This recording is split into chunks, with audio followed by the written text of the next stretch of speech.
Детский лагерь с профориентационным направлением. Впервые такой заработал в Ухте. Игры, квесты, лекции, мастер-классы – это возможность не только весело и с пользой провести время, но и определиться с будущей профессией. Каждый пункт программы позволяет ознакомиться с различными специальностями.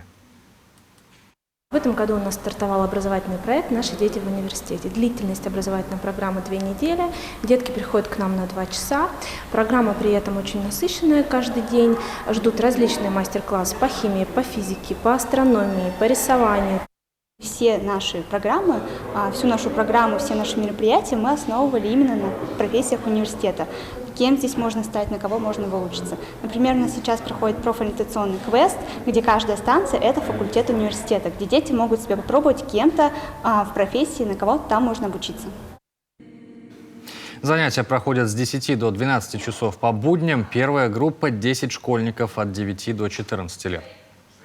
Очень было интересно, можно было подумать в будущем, какую профессию ты хочешь выбрать, чтобы работать.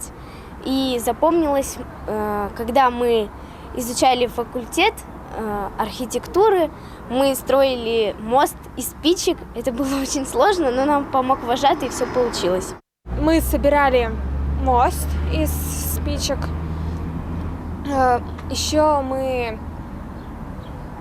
брали интервью и разгадывали всякие ребусы.